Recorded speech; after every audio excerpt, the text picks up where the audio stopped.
Thank you for joining us this evening for the next instalment of our online alumni event series, Talent in Conversation. My name is Gavin and I'm one of the Alumni Engagement Officers at the university. We deliver these events to help showcase amazing stories and careers of our alumni around the world. We launched the Talent in Conversation series last year when Sheila-Mary talked to alumnus Douglas Stewart about his experiences at Heriot-Watt and his career since graduating. And I'm delighted to be bringing tonight's event to you. But before I introduce our speakers, I just have a couple of bits of housekeeping for you. For everyone watching live, please do submit any questions that you have in the chat function, and we'll get to as many of those as we can. I'd also like to remind you that this evening's event will be recorded, and everyone who has registered will be sent a link to the recording should you wish to watch it back in your own time, or if you were unable to watch us live. I think that's enough from me. I'm going to pass over to Sheila-Mary and Tammy to take us through the next bit. Thank you. Thank you. Thanks, Gavin. Good evening, everyone. Thanks for joining us. I'm very, very pleased to have Tammy Kane sharing this event with me. She's not really called Jasmine, or that's obviously her PA's name, but it is actually Tammy. I can vouch for it because I know what she looks like because I met her quite a few years ago, Tammy, did I not? Yes. So I think I started Galashiels 1997, I think I started, and I graduated in 2000. Goodness. How can we be that old? I know. Scary. Well, you're looking good. I don't know. I feel the pills. Clearly. Bless. I'm staying far away from the screen in the background and my face is blurred. That's the secret. Anyway, why did you come to Gala? Think about what started you on your design career. What was the driving? Were you driven into design? Were you always, I know you and Christopher always were interested. But yeah, I think from a young age, I learned that I could draw. Right. And that was a bit of a surprise. And then the next thing was that I enjoyed drawing. And then Christopher's 5 years junior. So when he was coming up, I realised that he could draw. So we had that in common straight away. And then I guess it was when we got satellite telly, you know, we had fashion TV. Yeah. And we couldn't believe it. We were, you know, gobsmacked and we were glued to it all the time. We've still got Christopher's VHSs where he's recorded and noted each part of, you know, Versace starts at 1.2 to 13 seconds. So we were pretty focused at an early age. And my mum and dad were quite happy to, you know, they didn't know if it would come to anything, but they were very supportive. You know, put it this way, if we would have worked in a factory, they would have been supportive. They were really, you know, just as long as you're happy type upbringing. And then from the entrepreneurial side, my dad always had businesses. So from a young age, I was, you know, typing up his invoices. I was his secretary basically in the evenings after school. So I got a taste for what that was like. And then I think the key was that when Christopher and I were at Taylor High, we had a fantastic art teacher. And she listened to us. Other people were quite like, you want to do fashion, don't be silly now, don't waste your time. Especially Christopher, because he was a straight A student at chemistry, maths, all of those things. He was very smart, whereas I was just always in the art department.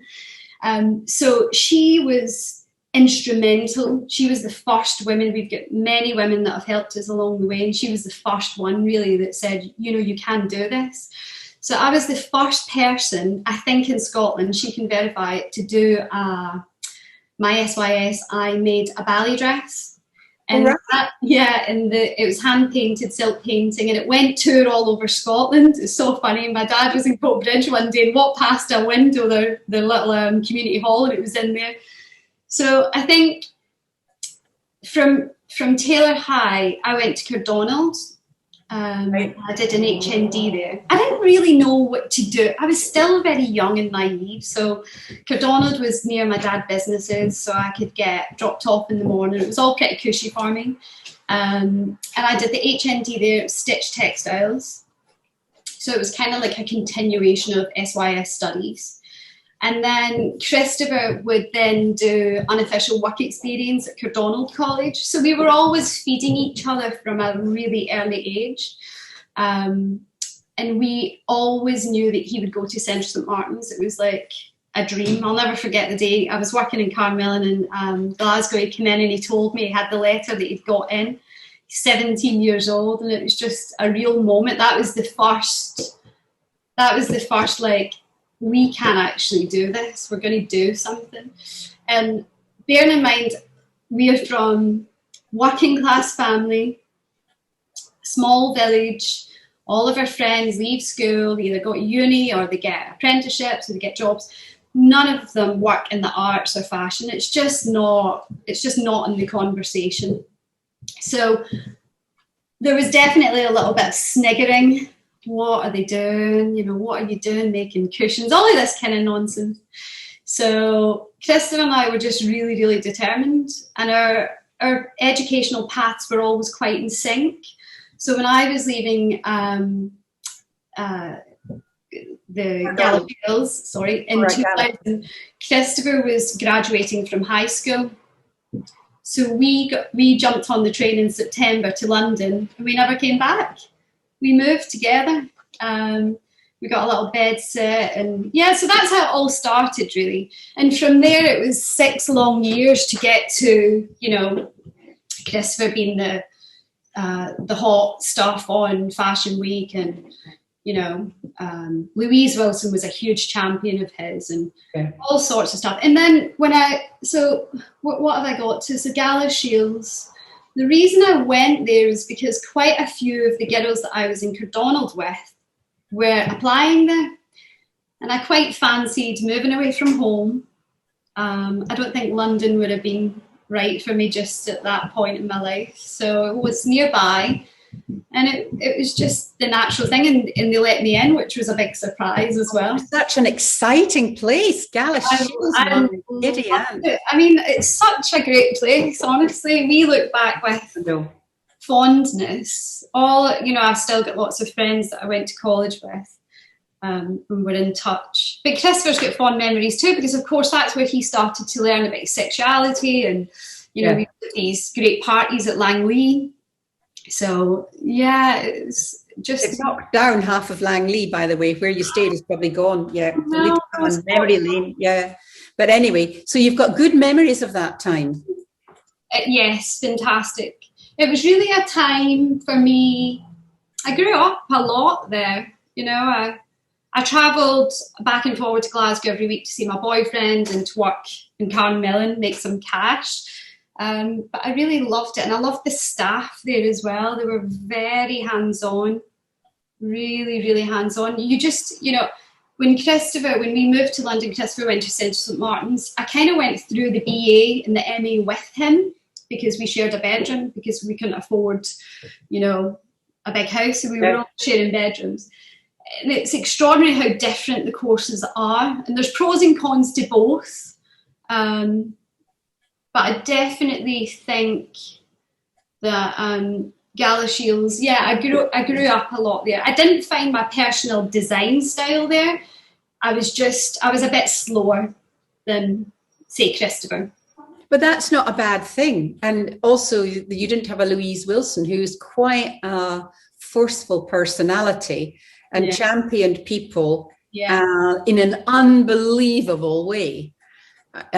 So, you know, for good, generally speaking, but quite a kind of... well, I'll never forget, it was Vaughan. What's his name? Vaughan Walker. Vaughan Walker. I mean, he was a character, fantastic.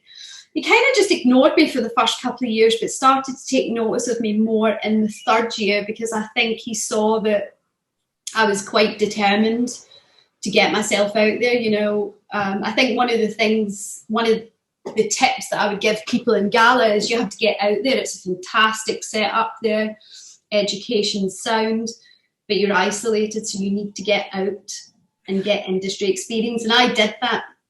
So where did you go? Did you do summer placements? I did. There was I walked past the notice board, and there was a placement from Mackay's. Can you remember the high school? Yes, I can. I think they used to do it yearly. Yeah.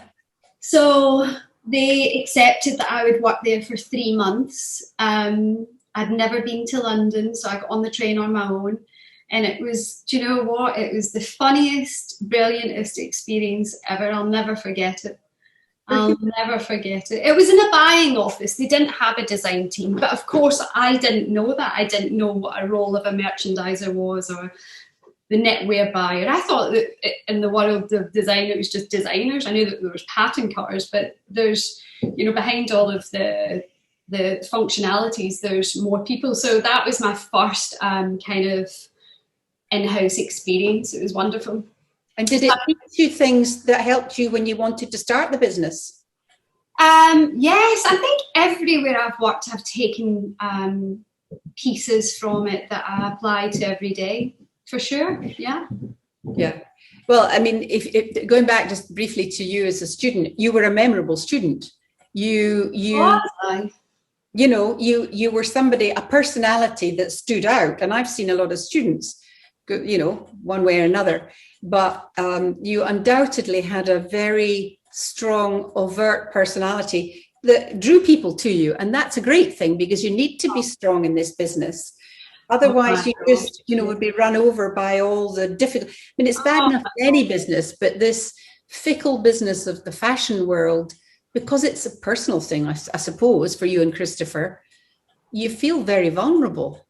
And, you need your personality to keep abreast of staying with the head above water. You do. You need a lot of self-belief. And that's not to say that you don't have your off days, It took me a long time to, sit with vulnerability and embrace it and use it for good cause, Yeah. No matter what's going on in the world or how successful people are, there's always stuff going on in the background, so, yeah. And other things that you either took for the course or things that you would now like these sort of courses to add in, what sort of things are really, think back to where you were starting your business. What sort of things did you know and what did you not know? Well, the textile fashion design management was very helpful for me because I got to do the management courses. Those modules were hard. It's not, I won't lie and say that, I love doing that, but, I kind of understood it. I think I understood it because I had a lot to do with my dad's businesses. Yes, probably. When my dad died in 2002, we'd been in London for 2 years, and I went home when he died, and I spent a year and a half there, I think, because there was businesses to tie up and stuff. So I had a bit of experience that built on the foundation of the TFDM. Right. And yeah, so you take what you get. Everywhere I've worked, I take, whether it's an admin skill that you take, all of these come in handy. I think, first of all, no one can prepare you for starting your own business.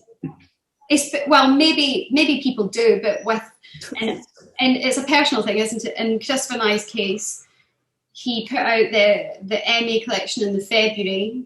And during that time, Louise had recommended him to Sarah Moore, who's, Sarah. She, US Vogue journalist, and she then said to Anna Wintour, you've got to meet this guy. And then it just all kicked off from there. So it was pretty fast. So in March, Christopher had been flown over, been flown over to sit front seat at the Versace show, and it was all very, very fast, but we were kind of prepared for it. I gave up my job. At the same time, my boyfriend had moved to Tokyo. So it was a great time. You just can't, it's alchemy. You just can't prepare for those kind of things to happen. And we just did it slowly. We had common sense and we had a few mentors that, kept us on track. Yeah. That's a very important couple of words, common sense. And I think it's something in short supply. And I think that's partly nature, but certainly nurture. You will have been nurtured that way from your parents, I should imagine, the practicalities of life. And it's something that's sadly missing from a lot of people, but I think it does stand you in great stead when you're trying to start a business, because we can get hung up on, terminology and get hung up on this practice and that practice and read this book and blah, blah, blah. But at the end of the day, and this is one of the things that I think is good, the pandemic has been good for, common sense is coming back in the fact that, you know, we've had to rethink everything. And so, you know, as a result, it's interesting, you used your common sense to get your business started. But one of the difficulties, I think, I don't know how you found it, but lots of young people don't understand the need for a lot of cash to pay the bills until the money comes back in again. Yeah. Did you find it easy to get information and support in that sort of area? Was that through your mentors or? To get sponsorship, you mean? Yeah, well, just to get the business practice running, you've got to make clothes from something, you have to buy them, etc., etc. How do you? Well, you start with a business plan. That's what I did. That is another takeaway from the course at college, was that I knew how to write a business plan. Christopher's course is Central St Martin's BA, MA. It's very artistic. They don't touch on that stuff. So that's what I brought to the table. That was my value. So once between him and I, we decided what we were going to do, we made a plan. We made the business plan. We knew that Christopher was going to start drawing for Donatella. So that was bringing in cash. Yeah. Because of the press that we got off the back of that, people got in touch with us. Can we sponsor you? So, yeah, we were very, very fortunate. And one of the most fortunate things for us was, I'll never forget, we were doing a deal with Lancome, doing a lip gloss. And Michelle, do you know Michelle Feeney? Michelle Feeney. So Michelle Feeney, she's big in the beauty world. And she said, I'm going to put you in touch with a lawyer. He's Scottish. He's very picky. So, don't get upset if he doesn't take you on. So we were like, oh God, here we go. So we had a meeting with this guy. And when you meet Scottish people, you'll say, where are you from? Yeah. Oh, he never did. And we never did, because we always think that, we were in this office, this fancy lawyer's office. We were just like, best behaviour. And we got home that night that we thought the meeting went okay. And we got this email from Hugh Devlin, and he said, okay, I'll take you on. Send me both your passports. So we sent it straight away, and he wrote back saying, oh my God, I was born in Bells Hill Hospital. So he wrote back and he said, where are you from? And we said, Newt Hill, it's just outside Motherwell. He wrote back saying, I'm from Newt Hill. How funny. So he's been a huge mentor, very influential from the beginning. And he's like family now. He's protected us through so much.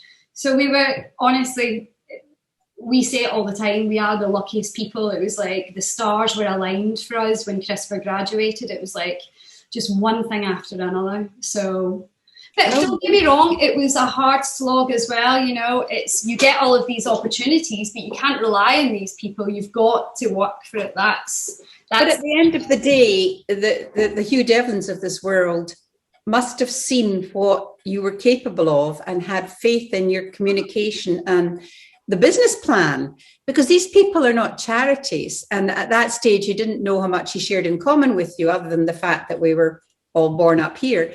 But at the end of the day, that's not enough. That doesn't make a business. So you obviously were astute enough, the pair of you, to realize what each other's strengths were and communicated the fact that you were entwined, your skills were entwined, and that one would balance the other and vice versa. Yeah, I mean, that's a great asset. Oh, and that's the other thing, we've got friends, obviously, who show at London Fashion Week, New York Fashion Week, Paris Fashion Week, and they always say you're just so lucky you've got each other, and we are, because we can tell each other our biggest fears that you might not tell anyone else and not be laughed at or frowned at. We can argue with each other about a button or a cut or a length of a skirt.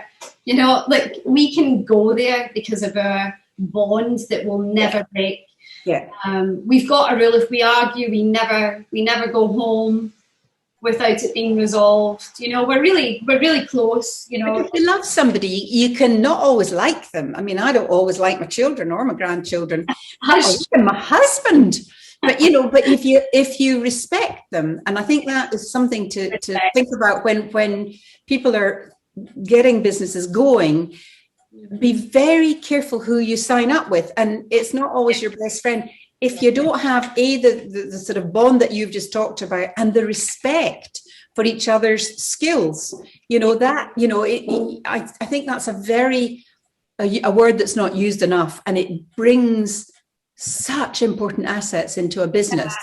And it's just to make people cautious about who they go into business with. And if you are going into business, then be smart about it. Get some advice from a lawyer, Yeah. Do your due diligence on these people. Make sure that when things get tough, and they will get tough, that you've got that person that's going to support you, and vice versa. It's key. Surround yourself with people that can support and enable you to thrive. I should imagine staffing is one of the most difficult aspects of growing a business. Oh yeah, I mean, we grew quite rapidly. When we first started, we were renting out a house just up the road in Dalston Lane.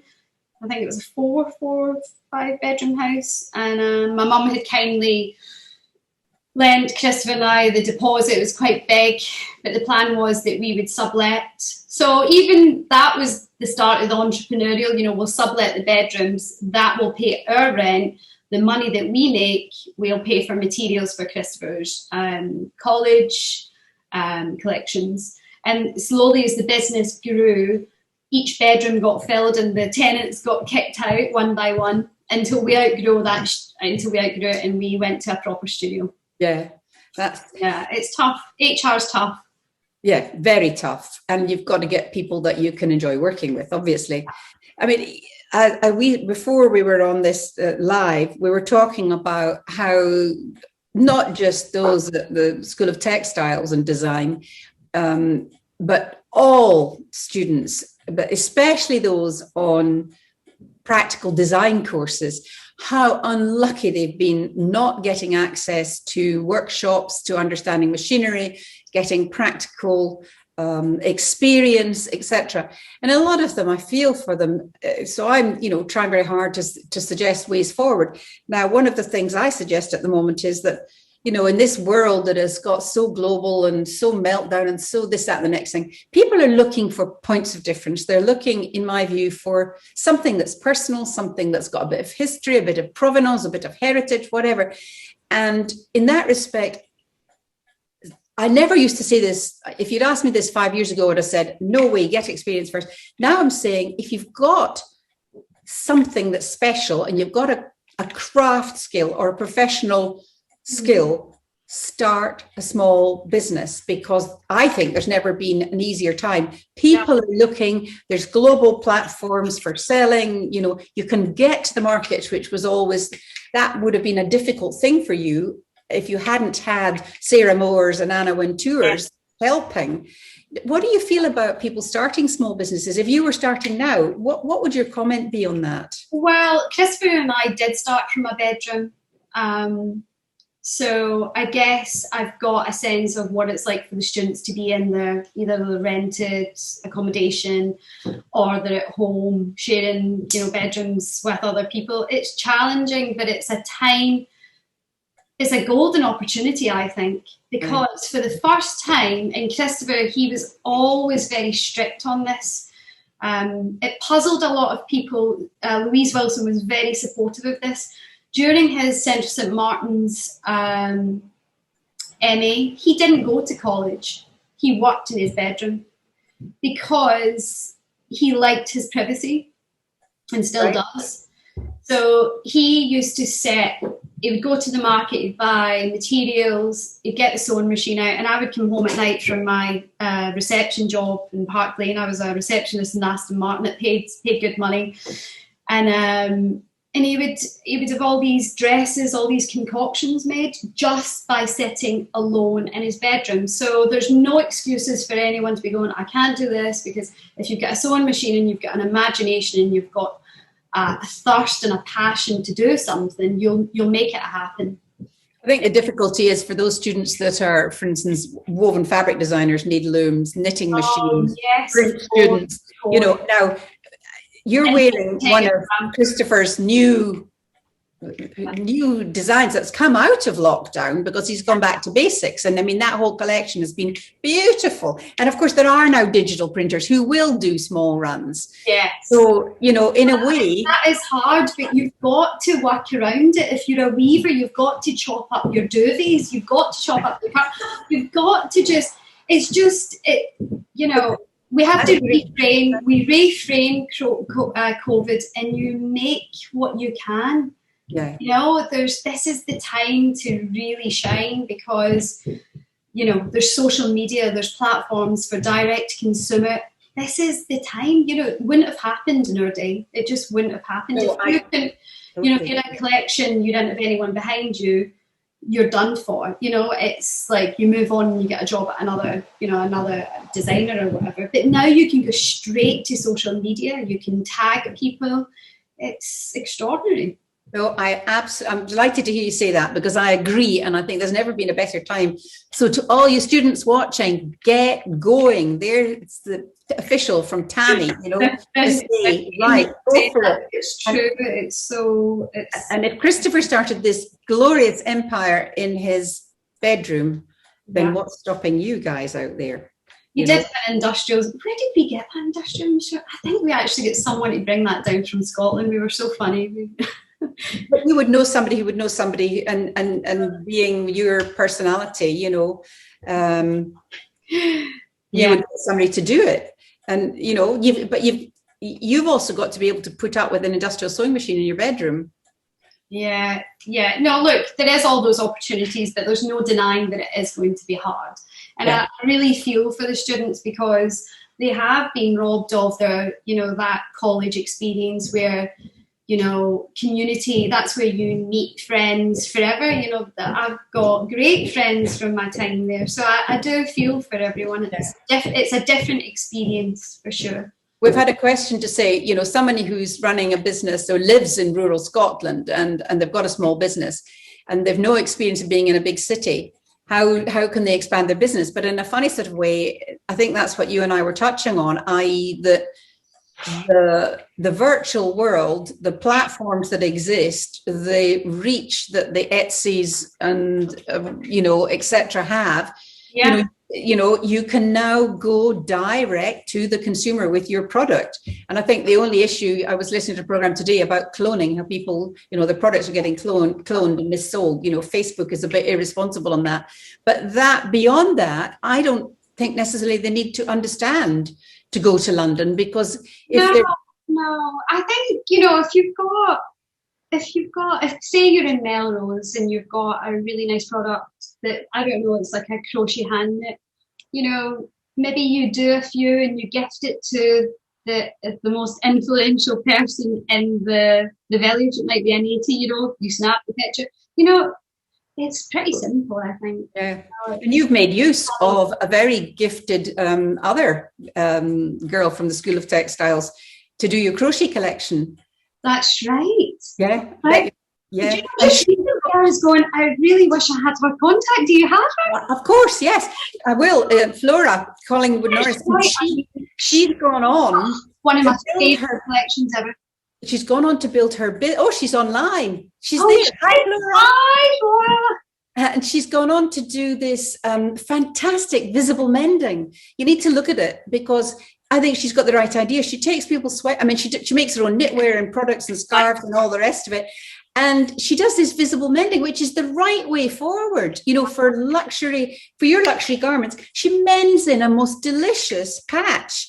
Now, I promise I don't have shares in her business, but she has a great deal of talent. And, and she lives and works in Galashiels and across the world. So she's a shining example, of keeping going, and being, and reading the market. understanding that, it make, do and mend is back. And if you can't darn, she'll do it for you. Yeah. And, I get adding value. And yeah, I mean, that's another good point about social media, is that it's got its pros and cons, because in one way you've got this access to a global marketplace. Excuse me, Christopher's just sat down. You can say hello. We won't, because he didn't say hello. He's just sat down for a minute. Yeah, you've got access to everything pretty much. You get access to all of these suppliers. I mean, honestly, when we were starting out, it was hilarious. We took a trip to New York with my boyfriend. This was 20 years. No, how long? 15 years ago. And there was this supplier that it was when we did the elasticated dresses. We couldn't find nice elastic anywhere. And we didn't have a clue where you would even start. But I think someone had said, try this company. It's called Guigo. Is it Guigo, Christopher? Shindu. Oh my God. Elastics, yeah. Shindu, they're fantastic. So we were obsessed. And we were in New York. We walked past.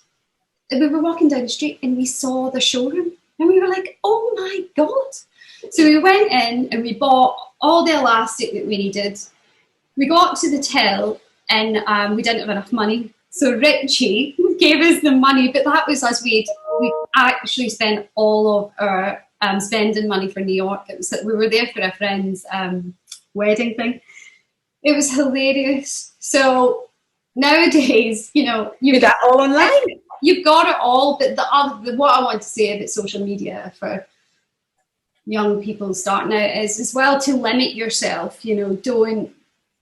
I think it's easy for everyone to go, look how successful she is, she's doing that, and it can be a bit reductive if you're not careful. So I think it's like everything in moderation, balance. That's another good word that's missing. Balance in all things is the way forward for life.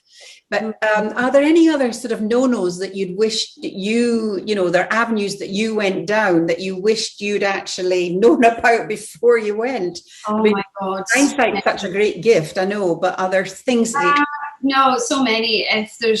We've made every mistake in the book. We really have.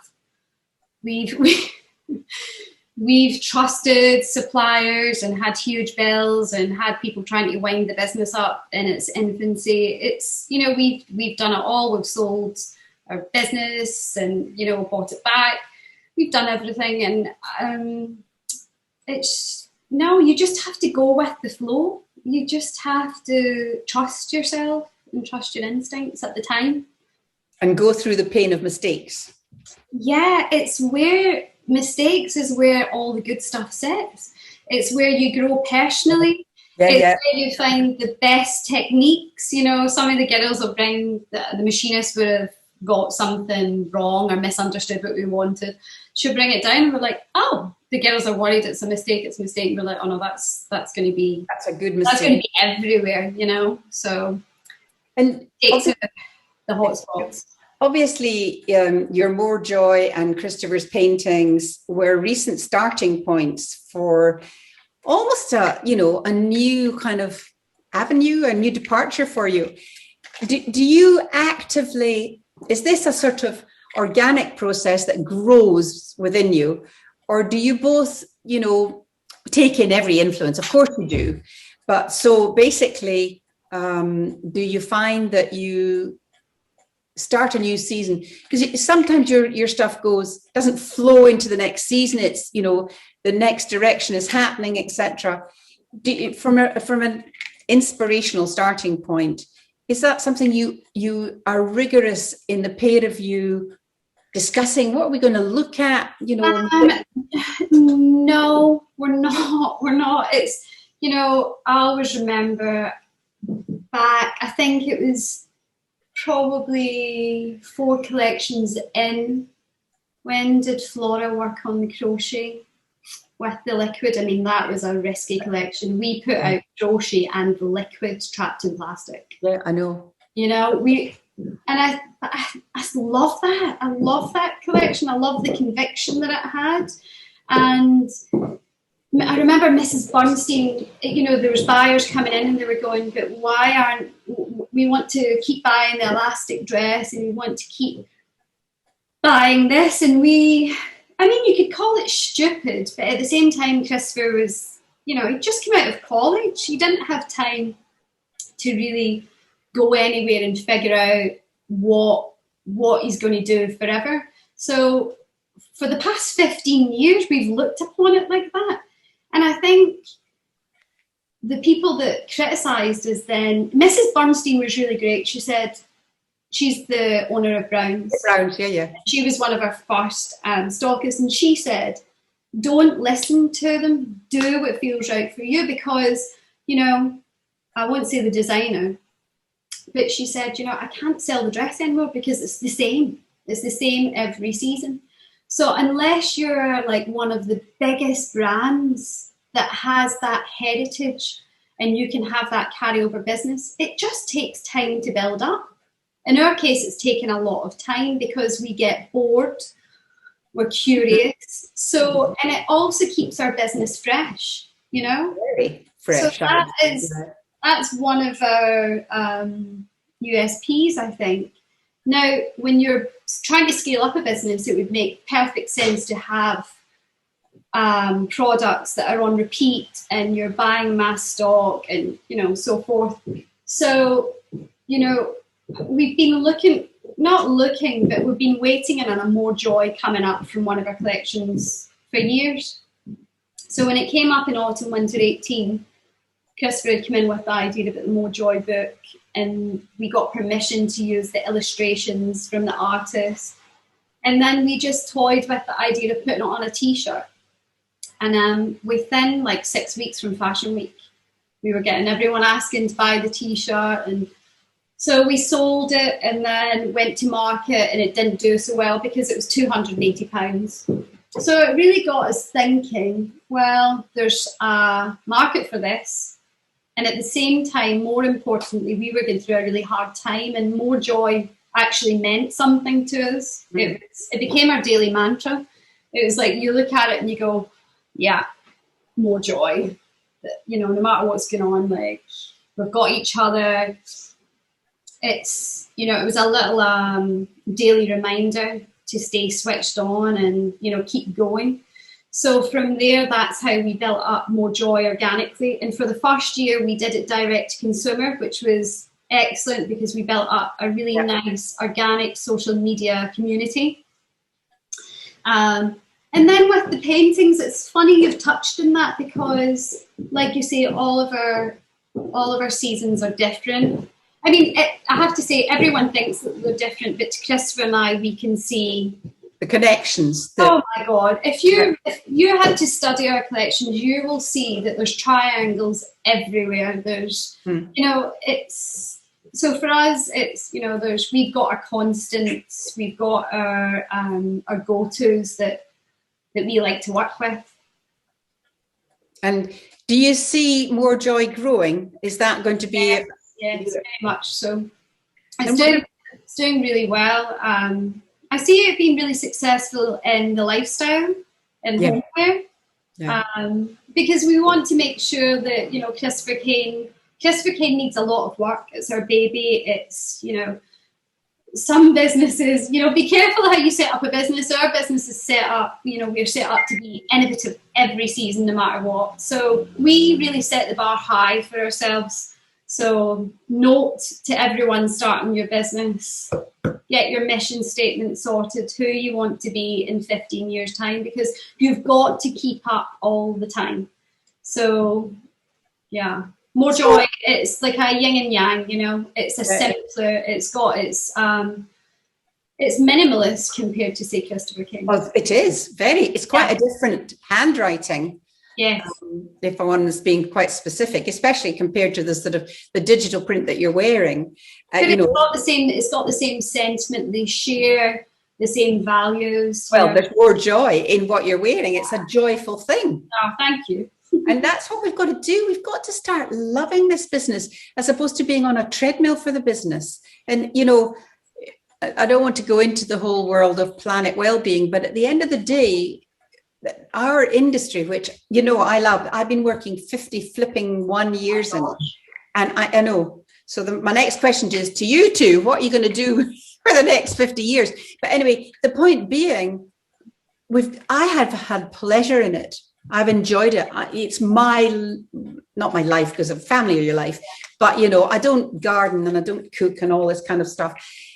So we've got to get pleasure from it, and more joy is what we all need in our clothing and our, because we have enough clothes to clothe the world.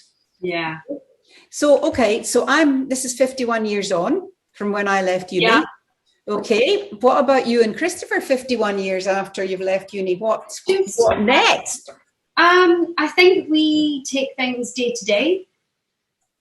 We just, you know, anytime Christopher and I have tried to do that, and there's been many times where we've been made to do things, it never works for us. We are not cookie cutters, you know, shaped business people. We do things instinctually, and I think I'm a very instinctual person, but I'm also quite a reactive person. And recently I've been trying not to be so reactive, as in, okay, I've had an idea, I'll sit with it for 2 days. Whereas usually I go, right, we're doing that, and go straight ahead. Yeah. So we're just different. I couldn't say I know we'll still be around. Hopefully. What age will I be when I'm 50? I don't know. Will I be even here? I don't know. But here. We need people like you with your energy and enthusiasm. You know, that's what it needs. People need energy. They need enthusiasm. This is a desire business. It's not, you know, it's not a life essential business. And I think we need to bring back more desire. Never mind more joy. So it's more joy and desire. You know, going on that. I don't think it's gone away. Do you think it's gone away? I think there's a whole area of the business that I see it's gone away. It's become function driven, and it's become numbers driven, and it's driven by accountants, and you know, it's you know, before lockdown, the visit to a store was a bit really. Come on, baby, come and light my fire, all that kind of stuff, you know. It's hard. You always, when you're designing, you've always got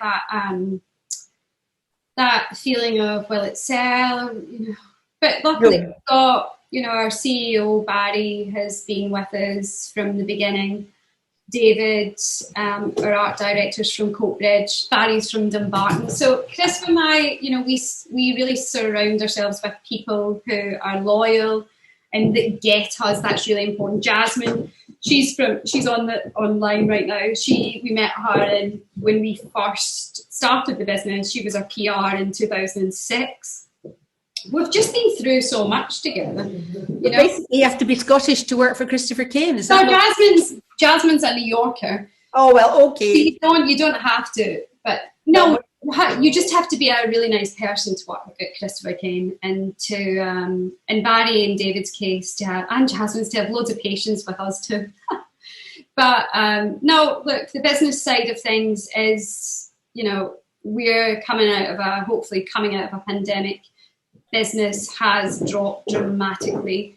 You know, everyone's had to face reality. We've had to do cuts. There might be more cuts. Mm-hmm. But, you know, we're really positive still. It's like we just need to get on with it, you know. We've got to be positive. We're lucky we've still got an appetite for our product. So we just need to get through this. Oh, yeah. Well done.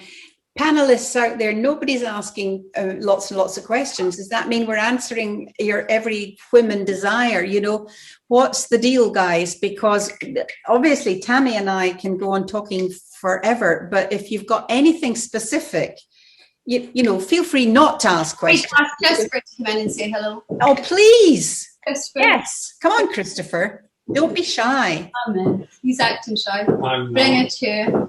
Put his hand in. Hi. I can only see your T-shirt. Let me just grab a chair first. I need to grab. He's grabbing a chair. Oh, bless. Good boy. So no questions. No questions. No, because we're answering them all as we go along. We're having such a good discussion. Hi, Christopher. How are you doing? Hi there. Nice to meet you. You know Sheila-Mary. We met at Buckingham Palace. Oh yeah, I That's remember that. right. Yeah. Oh yeah, I love your hair. It's very striking. So we've been to Buckingham Palace a few times. Oh, you lucky ducks. I've only been there once. No. So what was that for? It was That for was- textiles. Or Yeah, it was the first time that the Buckingham Palace had a reception for the textile and fashion industry. And I don't, like you, I never thought that the Queen and the royal family were there. I thought it was just a champagne canopy going on. He was there that night, no? The Queen, we all shook hands because I suddenly, Louise was there. Oh, Louise was there too. yeah, you turned round, Krista. You turned to Tammy and said, "Oh, it's the Queen. What do I call her?" And I, not knowing it was you, I just quickly turned round and said, "You call her Your Majesty first, and then you say, ma'am, and you don't speak." But of course, guess who did speak? And the Duke of Edinburgh was there, and about 3 million others, and they all just kept it sliding up to us. And the famous thing the Duke of Edinburgh said to David Bailey was, because David Bailey was all muffled in his scarves, Oh yeah. so he said, "Is it cold in here?" Oh dear. Yeah, he was like that. He said something to me also. If you shaved today, I was like, yeah. Man, that's quite funny. Yeah, that was him. Anyway, that was a good event. Well, obviously, I wish you'd been braver to come and talk to us early, but it's lovely to talk to Tammy because obviously After listening in, obviously I've got all those fond memories of being in Galashiels, actually growing up and going when I was 16, 17. Because my mum was very liberal. Like, she'd be like, go and stay with your sister in Galashiels rather than go to school. Because lucky for me, not like everyone, I knew what I wanted to be early on. Yeah. So I was very focused on that and very driven. And like Tammy, we were very encouraged to be creative. So I was happy being in Galashiels, all the great parties, getting drunk, having a laugh. Our friend Bobby was dressing up. We were all, I'd never seen like gay people. I was never openly gay. So I was seeing gay people who were openly gay. So it was a really huge building, character building for me. So I was forever grateful for that. And So this is a new slogan for Gala. well, I love Gala, and like I think it's a great college. It's changed a lot visually. Yeah. It's a lovely buildings, but that apart, the spirit is still there in that school because it's a small school and it is Galashiels. Now we've got a train up and running now to Edinburgh, and in a way that's been a bad thing because students commute. Oh, yeah, They don't stay in lovely Langley anymore. Well, they do, but not the way that you guys did, and had to make your own entertainment. And that is very character forming. And the likes of Douglas, who left 20 years ago. So you didn't remember him, Tammy? No, I don't. But Kirsty Walk was recently saying to me to read the book. I've started it. It's quite an extraordinary book. Douglas was in the Gap group latterly. He was head of all knits there, so he had a stellar career, different approach from yours, but a stellar career. And then he'd been writing these books and decided to publish, and his first novel won the Booker Prize, and he's won more prizes than anyway. We were talking about staying in Gala, and of course he had a fabulous time, except he had to work. He worked, I think it was in one of the supermarkets, but he worked night and day because he was self-financing. But Gala has qualities. The Borders has qualities. So people, especially the people. Yeah, the people. But I miss all the charity shops. I get great cashmere from there. Yeah. They're still there, and there's many more of them. I mean, literally, Gala High Street is a lot of charity shops, but a lot of people come for that. The best one is in Melrose. Now we've got one in Melrose, very curated, and you get lots of goodies there. But anyway, that's another story. We're back to favourite memories of Gala. Well, obviously you've just said that, Christopher. Well, there is one. Social life. There was an amazing Studio 54 party at Tammy's flat, and that went on to there. And I took both my friends, Lindsay and Jared. We were totally, we can't really say it, underage drinking at 16, but we dressed up, and that was a wild occasion. But the girl nearly fell out the window. The girl, my friend, it was just one of those bloody nights. It happened in a blip. But that was, there was great moments that I always think of fondly. And the canteen, the canteen was fantastic. I loved the canteen. I had a scone after my morning classes. And the people that ran the canteen were very characterful and really sort of nurtured. Yeah. Yeah, I know. Knit department. I mean, that's the thing about Gala, was that the resources that you had, the machinery for the weaving. Still there. Phenomenal, you know, all those V beds. At St Martin's, there was like, No, I don't know, like four V beds or something like that. I know. I mean, it's still, and it's and the hand looms are still there, the longest print table, this, that, and the next thing, all these things. And the garment make facilities are still good, lots and lots of space. Too much space, no students this year, of course, but that's a tragedy. So, what happens with, because you know that I went to Mackay's, and then after that, where else did I go? Russell Sage. Oh, Russell Sage, but yeah, I did Carnmillan as well when I came out there. But what about the students right now? What is your ties to industry? Well, is it strong, or is it something? Yeah, I think we can always do with more. They do a lot of live projects now, because obviously there's not so many sandwich courses, where you could go for 3 months. So they do lots and lots of live projects where people come in and say, we want you to explore this. Could you explore that? Could you do this? And it's in the form of a competition, but it's just a live brief that the students work on, and sometimes the outcome is not usually cash. They're usually, the students are hoping that they'll be offered a place, a placement, because that is the most valuable thing. They'll get, they'll get some sort of work experience out of it. So valuable. And Hannah's asked, do you have a recent graduate looking for a job in London? And what does she do? What does she do? Hannah, what do you do? You're out there. What's your tell us what your knitwear. She's a knitwear designer. So I think personally, you've got to do, I've seen lots of students, I don't know if you've ever seen them, now doing little videos on LinkedIn, doing a personal, this is me, I'm Hannah, I do knitwear, this is my collection, this is my reference for my online portfolio, and there's this is my... Yeah, there's all of that, and also, I don't know what she does and how easy it is to make, but I don't know, if it was me, and the way the world's going, I would be making 10, and I would be sending it to my 10 top places that I wanted to work with, a note saying, this is what I do, I'd love to work for you, I could bring value here. I would also be really smart and have a copyright on your design, because too many students get caught out with designers nabbing their designs. Making it, no one would be offended, because it's just smart from the offset. You're saying, this is my design, and make sure that your social media is up and running, because the first thing that you do now when you go to a CV is you don't actually look down. You go, what's the Instagram tag, and you look at it and you go through their feed. Yeah. And if they look like idiots, bye bye. And it's very true, because it should reflect who you are as a person, and Instagram is like your own magazine, so you can create it. So you don't need to be in Vogue anymore. This is this thing here is the biggest platform you could ever have. The biggest voice for any student is to be relevant now. And the content can be as candid. It's even better if it's more candid, but I think it's a good point. Reach out to people, send stuff, and honestly, just don't annoy people, but just badger some people that you really love, influencers, or even models. Models are great people to get stuff on. I think I don't know. There's so many options out there, and so many great things to do, and so many options. But I think this time, COVID, it's been a tough time to really have a voice. But I think we're starting to warm up again, and that's a positive. Yeah. But be fearless, absolutely be fearless, because you're young once and you live once. And if you don't get a reply, then move on fast. Don't dwell on it. Just set yourself up from the outset.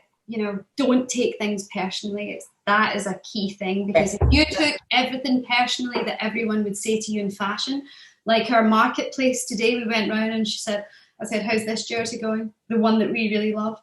But that's you get this face, it's like, but you just need to let it slide off your back and move on. Yeah, that's great advice, and I like the fearless word. That's really good. And also remember, Like Louise Wilson told, amazing advice. She's saying really good. Thank you. You know, that is really worthwhile, guys. Thank you. You know, because you could get that from a member of staff, but at the end of the day, the Kane duo telling you what to do is really impactful. When I was at college, it was that thing of like Louise Wilson was so pivotal. I can't even say that word. Like when she told me there's always someone better than you, better looking, skinnier. She was so out there and just up front. There's always better looking, more talented. You need to work 10 times harder than everyone else. And that was hard, just being brutal Louise, but actually it's true. There's always someone more talented or someone more skinny or tall. Nobody better looking, Christopher. No, but it was no reflection of that. It was just the fact she was just saying you need to work the hardest. Talent comes secondary sometimes. Yeah. It's all about hard work and commitment and conviction. And if you've got a passion, then set yourself. What is your calling card? Why are you different? Why are you a different knitwear designer to everyone else? If you want to do sexy, then do sexy. Like, who cares? But don't do it halfway. Just go full throttle. Just go full throttle. That's what I did. And everyone shunned me in college. And the only person that didn't shun me was Louise. Louise was like, this is fucking amazing. Do another sex. Whereas I was scared of how everyone in my college, they all were doing like a photocopy of a Margiela or a Helmut Lang, whereas I was in my bedroom making things out of hosiery and lingerie. And Louise was like, this is what we need. It's a fresh... Agreed. You don't need money to You don't need money. It's actually a hindrance sometimes when you get more. It can be a burden. It's a burden. Whereas when you get 50 quid, you're actually like more resourceful. But set yourself apart and really look at yourself and say, what is it I want? Do I want to dress this woman or that woman? Or dress everyone? But for me, it was all about someone's always better than you, so you need to work hard. Yeah, I mean, she was so she was tough with us. She was hilarious. She, when I came out of Gala, I actually interviewed for the NA there. Yeah. I had a really nice interview with her because usually people go into interviews with Louise Wilson and they come out crying, so I was terrified. Yeah. And I went in, had a really nice interview. We spoke about Judith Scott. Yeah. Because she knew Judith. Yeah. Because she's from Hoyt, Louise. You know that, right? Yeah. So then I was really like, I was fine. You know, she didn't make me cry. Then I got the letter saying you've been unsuccessful. And of course I was gutted for a day. And then when I got to know her through Christopher, because I used to model his clothes. So she would pictures, say, like Polaroids and stuff, But it took her, I think, 6 months. I'd just been to Tokyo, so and I'd worked at Aston Martin, so she was a total Tokyo Aston Martin. She used to call me Tokyo Aston Martin for about 6 months, and then we became best friends. And she could never remember interviewing me at all. No, but you know, she was cutthroat. She was cutthroat, but my point is, I've had so many knockbacks. I know what it's like. Christopher's another level of talent and genius, and you know, I'm just really good and I really support him. But that's not true. We're together. It's like this is a unit, like a strong unit. And that's why you're successful. It's one of the reasons anyway. I want to say, the student says that you don't need to be a big famous fashion designer. You don't need to. No, you really don't. And you know, that's a downfall for some people. Is this constant? I want to be the biggest, the best. But actually, for me, when the MA that I graduated, people went on to work as PR or the best pattern cutter or whatever else. It's all about your skill set, and you don't need to do everything or please everyone. Just please yourself. Yeah. Well, guys, absolutely. I don't really want to stop this, but this is a wonderful, Jen Johnson is saying, wonderful conversation, great advice and so inspirational. Thank you to you all. But I mean, really, guys, absolutely fab. We could go on all night. Honestly, Tammy, we need to reorganize this, and Christopher has to come in earlier because he's a good catalyst. Oh my God, yeah, he is. Yeah. We should get Bobby, Bobby's great. He's really high up in Selfridges, visual merchandising. And you know Louise McLean, she's at Nordstrom, she's very high up there. Yeah, you should do a reunion. I think that would be fab. Because people need to realise, you know, there's such a width of opportunities. And as you say, you know, we can't all have the Kane name, but, you know, in my working life, I've had great fun, and I don't regret any of the routes I've taken. You know, I've had such a good time. Yeah. Not every day, you know, of course it's bloody awful, but sometimes. But anyway, Flora's saying that's been great. No, but the awful times are the best times, because you look back and you laugh. You're like, oh my God, I can't believe she said that or did that.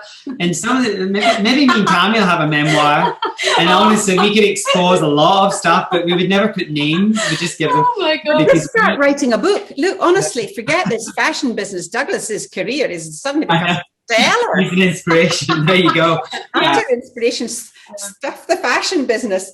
Let's all get writing. I think that's quite difficult, mind you. But anyway. Yeah, I think It's so.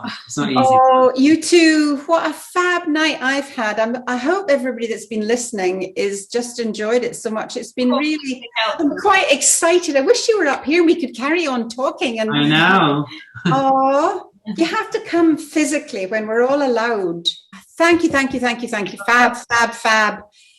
You're welcome. Thanks for having us. Thanks. Oh, wait a minute, Gavin, do you want to say anything? I'm just coming back on. I was trying to hit my video.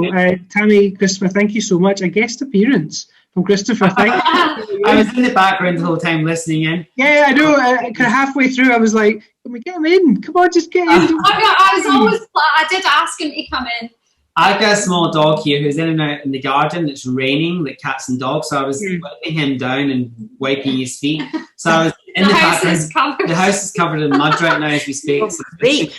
So anyway, we really only wanted the you know, you didn't go to the right uni really, basically, Christopher, but you're allowed to join now because you've spent so much time in Langley.